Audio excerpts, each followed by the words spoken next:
सबसे पहले यहाँ उत्तराखंड प्रदेश में विधानसभा के लिए हो रहे आम चुनाव के बारे में ये कहना चाहूंगी कि हमारी पार्टी ये चुनाव यहाँ आपके उत्तराखंड प्रदेश की अधिकांश विधानसभा की सीटों पर पूरी तैयारी व दमदारी के साथ अकेले अपने बलबूते पर ही लड़ रही है। और टिकट बंटवारे के मामले में भी हमने बीएसपी की मूवमेंट से जुड़ने की तादाद को ध्यान में रखकर ही फिर उसी अनुपात में यहाँ सर्व समाज के लोगों को टिकट भी दिए हैं। इसके साथ ही हमने अपनी पार्टी के उम्मीदवारों का चयन करते समय इस बात का भी विशेष ध्यान रखा है कि हमारी पार्टी के उम्मीदवार हर मामले में साफ सुथरी छवि वाले तथा अपनी पार्टी के मूवमेंट के प्रति समर्पित व निष्ठावान होने के साथ साथ अपने क्षेत्र का विकास व जनता का हर स्तर पर पूरा ध्यान रखने वाले मिशनरी सोच के ही होने चाहिए। और जहां तक इस चुनाव में बीएसपी व इस पार्टी के उम्मीदवारों को कामयाब बनाने का सवाल है, तो उसके बारे में भी आप लोगों को सबसे पहले ये समझना बहुत जरूरी है कि अपने देश को आजाद हुए और भारतीय संविधान को भी यहाँ लागू हुए अब वर्षों बीत चुके हैं। और इस लंबी अवधि में आजादी के बाद और भारतीय संविधान को लागू होने के बाद इस लंबी अवधि में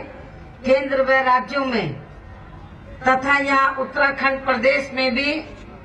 विभिन्न पार्टियों की सरकारें रही हैं। लेकिन दुख की बात यह है कि इस लंबी अवधि में भी यहाँ आपके प्रदेश सहित पूरे देश में भी सर्व समाज में से गरीब लोग और उसमें भी खासकर दलितों, आदिवासियों, अन्य पिछड़े वर्गों एवं अल्पसंख्यक समाज से संबंधित मुस्लिम, सिख, ईसाई, पारसी व बौद्ध आदि इन लोगों की सामाजिक व आर्थिक स्थिति में अभी तक भी कोई खास बदलाव नहीं आया है। और आज भी इन वर्गों में गरीबी एवं बेरोजगारी बड़े पैमाने पर हमें देखने के लिए मिलती है। और इतना ही नहीं बल्कि केंद्र व आपके राज्य में भी अब तक रही सभी विरोधी पार्टियों की सरकारों की खासकर इन वर्गों के प्रति हीन व जातिवादी मानसिकता रखने की वजह से इन वर्गों के प्रति हीन व जातिवादी एवं सांप्रदायिक मानसिकता रखने की वजह से इनके साथ हर स्तर पर हो रहे भेदभाव, अन्याय व अत्याचार आदि होने अभी तक भी रुके नहीं हैं। और इस संबंध में वैसे आप लोगों को ये मालूम है कि इन वर्गों के लोगों को परम पूज्य बाबा साहब डॉक्टर भीमराव अंबेडकर के अथक प्रयासों के कारण यहाँ भारतीय संविधान में शिक्षा, सरकारी नौकरियों व राजनीति आदि में जो भी आरक्षण की सुविधाएं आदि मिली हैं, तो उन्हें भी खासकर जो दलित वर्ग के लोग हैं और आदिवासी और अन्य पिछड़े वर्ग के लोग हैं, इनको परम पूज्य बाबा साहब डॉक्टर अंबेडकर के अथक प्रयासों के कारण भारतीय संविधान में शिक्षा, सरकारी नौकरियों व राजनीति आदि में जो भी आरक्षण की सुविधाएं मिली हैं या अन्य और जो भी सुविधाएं मिली हैं, तो उन्हें अब यहाँ एक सोची समझी साजिश के तहत ही निष्प्रभावी बनाने व इन्हें धीरे धीरे खत्म करने का भी पूरा प्रयास किया जा रहा है। और इस बात का खास सबूत ये है कि केंद्र में रही कांग्रेस पार्टी की सरकार की तरह ही वर्तमान में चल रही बीजेपी की सरकार ने भी इनका आरक्षण का कोटा अभी तक भी पूरा नहीं किया है और इस मामले में लगभग यही स्थिति आपके खुद के अपने राज्य में भी हमें देखने के लिए मिल रही है। और इतना ही नहीं बल्कि अब तो इन वर्गों को प्राइवेट सेक्टर में आरक्षण देने की व्यवस्था किए बिना ही केंद्र व राज्य सरकारों के भी ज्यादातर बड़े बड़े व महत्वपूर्ण कार्य जहां प्राइवेट सेक्टर के जरिए ही अधिकांश देश के बड़े बड़े पूंजीपतियों व उद्योगपतियों को ही दिए जा रहे हैं, जिसकी खास वजह से ही अब इन वर्गों के लोगों को आरक्षण का बहुत कम लाभ मिल पा रहा है। इसके साथ ही पिछले कुछ वर्षों से खासकर कांग्रेस व बीजेपी की अंदरूनी मिलीभगत के तहत ही अब यहाँ विशेषकर दलितों व आदिवासियों का सरकारी नौकरियों में पदोन्नति में आरक्षण का मामला भी काफी हद तक निष्प्रभावी ही बना दिया गया है, जिसके लिए हमारी पार्टी को संसद के अंदर व बाहर भी काफी कड़ा संघर्ष करना पड़ा है। इसकी पूरी जानकारी आप लोगों को भी है, उसे मैं फिर से यहाँ दोहराना नहीं चाहती हूँ। इसके साथ साथ अब तो केंद्र की वर्तमान भाजपा सरकार व इनके आरएसएस संगठन के लोग तो इन वर्गों के आरक्षण की समीक्षा करने की आड़ में इसे पूरे तौर से खत्म करने की भी पूरी कोशिश में लगे हुए हैं। इसलिए आए दिन ये लोग भारतीय संविधान की व आरक्षण की भी समीक्षा करने की ही अक्सर बात करते रहते हैं। ऐसी स्थिति में अब इन वर्गों के लोगों को खासकर बीजेपी, कांग्रेस व अन्य उन सभी विरोधी पार्टियों को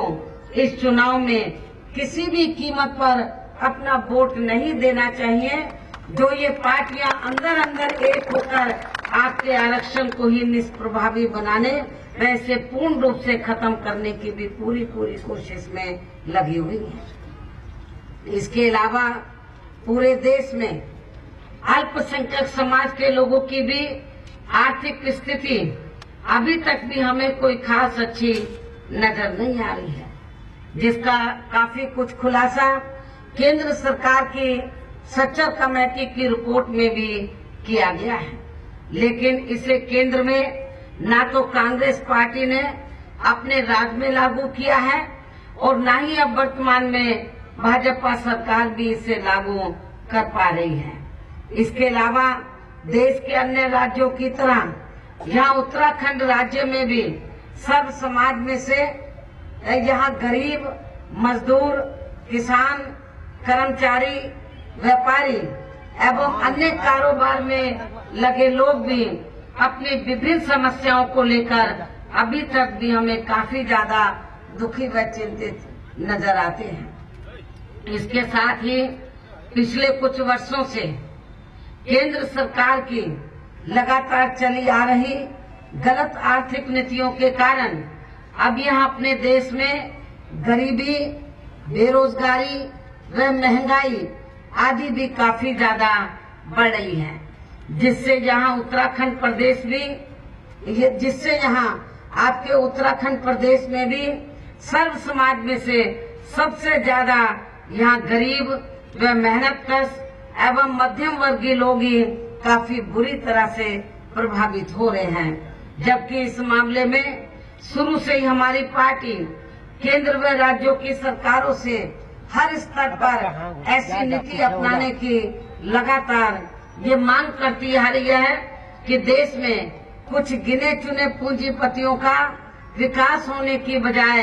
यहाँ गरीब आम आदमी का ही विकास होना चाहिए। तभी सही मायने में यहाँ की गरीब आम जनता अपनी गरीबी, बेरोजगारी, महंगाई व अन्य अपनी और सभी समस्याओं से भी काफी हद तक मुक्ति पा सकती है। इसके साथ ही जहाँ तक आपके प्रदेश से पूरे देश में गरीबी व बेरोजगारी को खत्म करने का सवाल है, तो इस मामले में केंद्र में अभी तक रही कांग्रेस, बीजेपी व अन्य सभी विरोधी पार्टियों की सरकारों ने जो केंद्रीय योजनाएं संचालित की हैं, अभी तक आजादी के बाद से लेकर अभी तक जो भी केंद्रीय योजनाएं संचालित की हैं, तो उनके अब काफी वर्ष बीत जाने के बावजूद भी इन योजनाओं से ना तो यहाँ की गरीबी व बेरोजगारी दूर हुई है और ना ही आम जनता की गरीबी व बेरोजगारी में कोई उल्लेखनीय कमी आई है। इसके अलावा अपने देश में पिछले कुछ वर्षों से यहाँ भ्रष्टाचार भी हर स्तर पर काफी ज्यादा बढ़ा है, जिससे आपका खुद का अपना प्रदेश भी अछूता नहीं रहा है। लेकिन इन सभी समस्याओं का मुख्य कारण हमारी पार्टी आजादी के बाद से लेकर अब तक केंद्र व देश के अधिकांश राज्यों में और आपके उत्तराखंड राज्य में भी ज्यादातर यहाँ सत्ता गलत पार्टियों अर्थात कांग्रेस व बीजेपी आदि के हाथों में ही आने को मानकर चलती है। और इन सभी विरोधी पार्टियों को हमारी पार्टी इसलिए जिम्मेवार मानकर चलती है क्योंकि आजादी के बाद से लेकर अभी तक लगभग ये सभी विरोधी पार्टियां केंद्र व देश के अधिकांश राज्यों में भी ज्यादातर यहाँ बड़े बड़े पूंजीपतियों व धन्ना सेठों की आर्थिक मदद से ही सत्ता में आती रही हैं और सत्ता में आ जाने के बाद फिर ये पार्टियां अधिकतर मामलों में अपनी आर्थिक व अन्य सभी नीतियां यहाँ आम जनता की समस्याओं को दूर करने के हिसाब से तैयार नहीं करती हैं, बल्कि देश के उन बड़े बड़े पूंजीपतियों व धन्ना सेठों को ही फायदा पहुंचाने के हिसाब से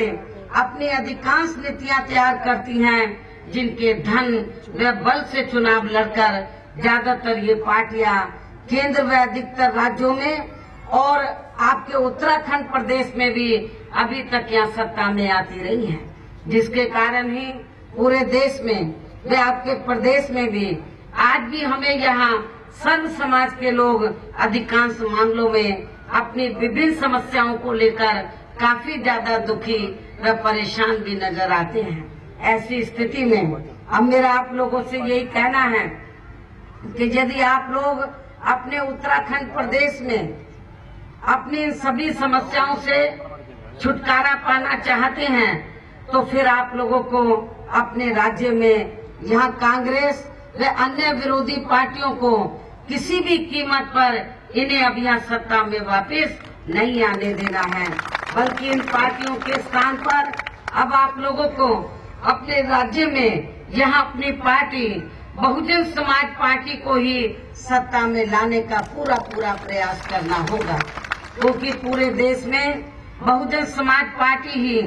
अकेली एक ऐसी पार्टी है जो विरोधी पार्टियों की तरह देश के बड़े बड़े पूंजीपतियों व धन्ना सेठों की आर्थिक मदद से नहीं, बल्कि अपनी पार्टी के ही आम कार्यकर्ताओं की आर्थिक मदद से चुनाव लड़कर यहाँ केंद्र व राज्यों की सत्ता में आना चाहती है,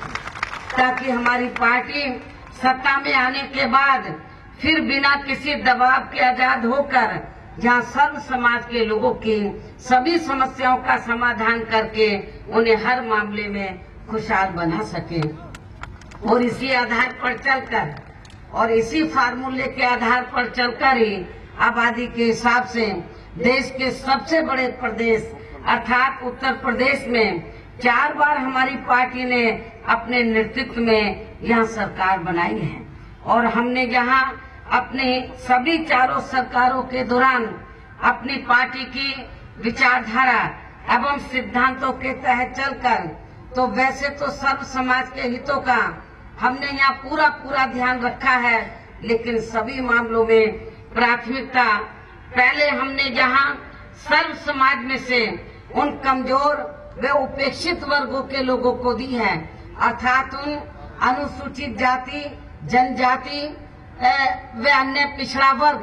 एवं धार्मिक अल्पसंख्यक समाज से संबंधित सिख, मुस्लिम, ईसाई, पारसी व बौद्ध आदि लोगों को दी है, जिनकी हर मामले में वे हर स्तर पर वहाँ सभी विरोधी पार्टियों की सरकारों में उनकी जातिवादी एवं सांप्रदायिक सोच के कारण काफी ज्यादा उपेक्षा की गई है। जो अधिकांश और ये लोग ज्यादातर कहाँ रहते हैं, ज्यादातर देहातों में ही हमें ये रहते हुए नजर आ रहे हैं। आज भी ये लोग ज्यादातर देहातों में ही रहकर अपना जीवन गुजर बसर कर रहे हैं, जिसे खास ध्यान में रखकर ही उत्तर प्रदेश के गांवों में रहने वाले लोगों के जीवन स्तर को भी सुधारने के लिए हमारी पार्टी की सरकार ने वहाँ बड़ी तादाद में देहातों को भी डॉक्टर अंबेडकर ग्राम सभा विकास योजना के तहत उन्हें पक्की सड़कों, बिजली, पानी, शौचालय व अन्य और सभी जरूरी सुविधाओं से जोड़ा है। और इसी प्रकार उत्तर प्रदेश में माननीय श्री कांशीराम जी शहरी समग्र विकास योजना के तहत हमने काफी बड़ी तादाद में वहाँ शहरों की बसों से उपेक्षित रही बस्तियों को भी विकसित किया है, जिनकी तरफ विरोधी पार्टियों की सरकारों ने कोई विशेष ध्यान नहीं दिया है। और इस मामले में खासकर हमने वहाँ दलित व पिछड़े एवं अल्पसंख्यक समाज के लोगों की बस्तियों के विकास का प्राथमिकता के आधार पर पूरा ध्यान रखा है। इसके साथ साथ उत्तर प्रदेश में तो जिन लोगों के पास रहने के लिए अपने पक्के मकान नहीं थे, मैं आप लोगों को ये भी बताना चाहती हूँ कि उत्तर प्रदेश में हमारी पार्टी की सरकार ने इस बात का विशेष ध्यान रखा कि उत्तर प्रदेश में जिन लोगों के पास रहने के लिए अपने पक्के मकान नहीं थे, कच्चे मकान थे, झोपड़ियों में रहते थे, तो ऐसे लोग पक्के मकानों में रह सके, तो हमारी सरकार ने तो अपने सरकारी खर्चे से तो आवासहीन लोगों को 2-2 कमरों के पक्के मकान बना कर दिए और लाखों करोड़ों लोगों को वहां आवास बना कर दिए गए। ये आप लोगों को मालूम है क्योंकि आपका पड़ोसी राज्य है, आप लोग उधर आते जाते रहते हैं, तो आप लोगों को जरूर इसकी जानकारी होगी। इसके अलावा मैं आप लोगों को ये भी बताना चाहती हूँ कि उत्तर प्रदेश में हमारी पार्टी की सरकार ने तो वहाँ किसी भी किसान भाई की 1 इंच भी, किसी भी किसान भाई की जो प्राइवेट उनकी जमीन है, तो किसी भी किसान भाई की प्राइवेट जमीन में से 1 इंच भी जमीन लेकर हमने उत्तर प्रदेश में भूमिहीन लोगों को नहीं बांटी थी, बल्कि उत्तर प्रदेश में सरकार के पास जो सरकारी जमीन खाली पड़ी थी और खेती करने योग्य थी, तो हमारी पार्टी की सरकार ने उस सरकारी जमीन के 3-3 एकड़ के पट्टे काटकर हमने भूमिहीन लोगों को, गरीबों को खेती करने के लिए हमने वहां फ्री दिए थे। इसके साथ ही हमने वहां बेरोजगार लोगों को बेरोजगारी भत्ता न देकर उन्हें बड़ी तादाद में सरकारी व गैर सरकारी क्षेत्रों में स्थायी रोजगार भी उपलब्ध कराए हैं। और इतना ही नहीं, बल्कि हमारी सरकार ने वहां उत्तर प्रदेश में सर्व समाज में से किसानों, मजदूरों, वकीलों, कर्मचारियों, छात्रों, युवाओं, महिलाओं, व्यापारियों एवं अन्य कारोबार में लगे लोगों के हितों में भी अनेकों महत्वपूर्ण एवं ऐतिहासिक कार्य किए हैं, जिनसे इन्हें काफी ज्यादा लाभ पहुंचा है। इसके साथ ही हमारी सरकार ने वहां उत्तर प्रदेश में सर्व समाज के लोगों पर किसी भी प्रकार की कोई जुर्म जाति भी नहीं होने दिया है। अर्थात हमारी सरकार ने जुर्म जाति करने वाले लोगों को बिना कोई देरी किए हुए उन्हें वहां तुरंत ही जेल की सलाखों के अंदर भेजा है, जहां उनकी सही व असली जगह होनी चाहिए। लेकिन इस मामले में दुख की बात ये है कि यहाँ के उत्तराखंड प्रदेश में खास तौर से कमजोर तबकों के लोगों के ऊपर जो आए दिन यहाँ हर स्तर पर जुर्म जाति होती रहती है, और जब ये लोग न्याय के लिए थानों में जाते हैं तो उनको न्याय मिलना तो बहुत दूर की बात रही, उनकी FIR तक भी अधिकांश नहीं लिखी जाती है।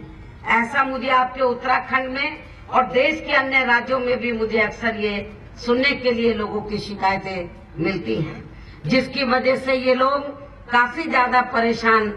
नजर आते हैं। इसके साथ साथ उत्तर प्रदेश में हमारी पार्टी ने अपने सभी चारों शासनकाल के दौरान वहाँ सभी वर्गों के लोगों के जान माल व मजहब की भी पूरी ईमानदारी व निष्ठा से हिफाजत की है। और इस मामले में हमने अल्पसंख्यक समाज के लोगों की सुरक्षा का हर स्तर पर विशेष ध्यान रखा है। और इसके साथ ही हमने अपनी सरकारों के समय में विकट परिस्थितियों में भी वहाँ कोई भी सांप्रदायिक दंगे व तनाव आदि पैदा नहीं होने दिए हैं। और ये हमारी सरकार की कानून व्यवस्था के मामले में वहाँ अभी तक की बहुत बड़ी उपलब्धि रही है। इसके अलावा अपने देश में दलित एवं अन्य पिछड़े वर्गों में समय समय पर जन्मे हमारे महान संतों, गुरुओं व महापुरुषों में भी खास तौर से महात्मा ज्योतिराव फूले, छत्रपति शाहू जी महाराज, श्री नारायणा गुरु, बाबा साहब डॉक्टर भीमराव अम्बेडकर एवं मान्यवर श्री कांशीराम जी आदि को भी हमारी सरकार ने विभिन्न रूपों में पहली बार वहाँ पूरा आदर सम्मान दिया है, जिन्हें विरोधी पार्टियों के लोग अभी तक भी आसानी से पचा नहीं पा रहे हैं। इसलिए इनकी ऐसी मानसिकता के चलते मेरा यहाँ इनके अनुयायियों को सावधानी के तौर पर यह भी कहना है कि इनके जन्मदिन व पुण्यतिथि आदि के मौके पर केंद्र व राज्यों की विरोधी पार्टियों की सरकारें जो हर वर्ष किस्म किस्म की नाटकबाजी करती हैं, इनकी जयंती मनाने के लिए और इनकी पुण्यतिथि के मौके पर जो किस्म किस्म की नाटकबाजी करती हैं और साथ ही इनके स्मारक व संग्रहालय आदि भी बनाने की हवाई घोषणाएं भी खूब करती हैं तथा इनके घरों में भी जाकर इन पार्टियों के नेता लोग खाना आदि भी अक्सर खाते रहते हैं, तो ये सब केवल इनके अनुयायियों के वोटों को लेने का ही इनका एकमात्र अपना राजनीतिक स्वार्थ व हथकंडा ही होता है, जिससे आप लोगों को सावधान रहना बहुत जरूरी है। जबकि वहीं दूसरी तरफ जहाँ सभी विरोधी पार्टियों के लोग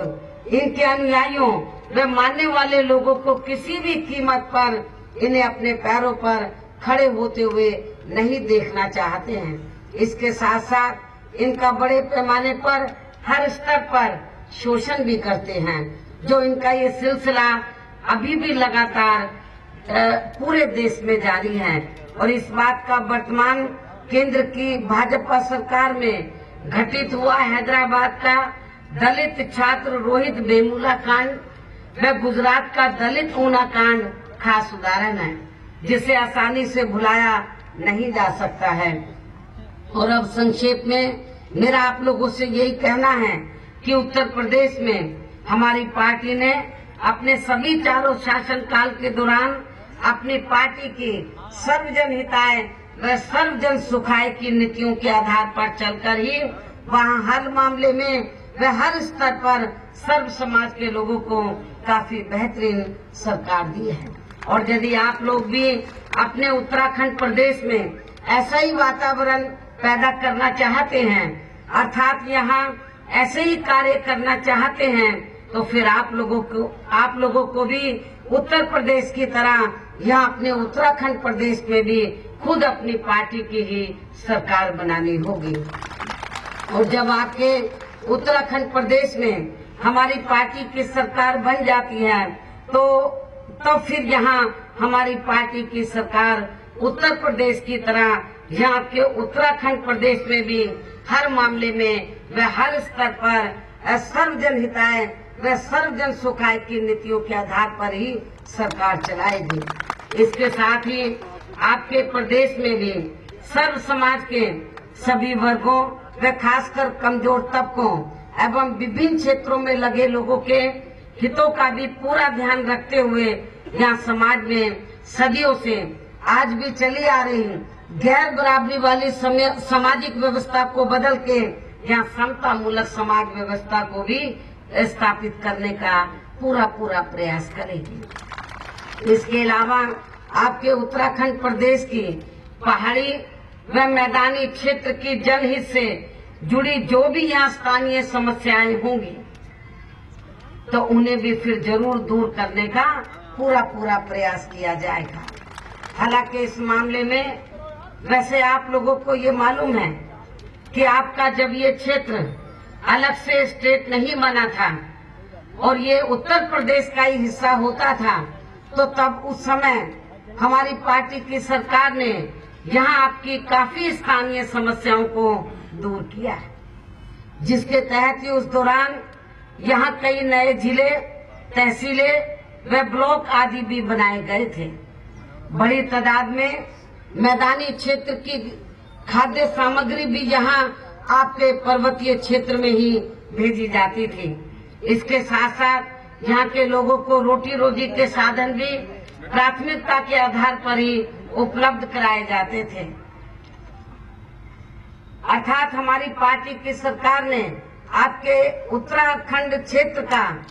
व यहाँ के लोगों के विकास व उत्थान का हर स्तर पर पूरा ध्यान रखा था जब आपका ये क्षेत्र उत्तर प्रदेश का हिस्सा होता था। इसलिए इन सब बातों को ध्यान में रखकर अब आप लोगों को अपने हित व कल्याण के लिए जहाँ उत्तराखंड स्टेट में भी बीएसपी की सरकार बनाना बहुत जरूरी है और इसके लिए अब आप लोगों को वोट पड़ने तक यहाँ सभी विरोधी पार्टियों के साम दाम दंड भेद आदि तमाम प्रकार के हथकंडों से भी जरूर सावधान रहना है। और इस मामले में चुनाव होने से कुछ समय पहले और चुनाव के दौरान भी अधिकांश या विरोधी पार्टियां अपने अपने पक्ष में हवा बनाने के लिए खासकर मीडिया का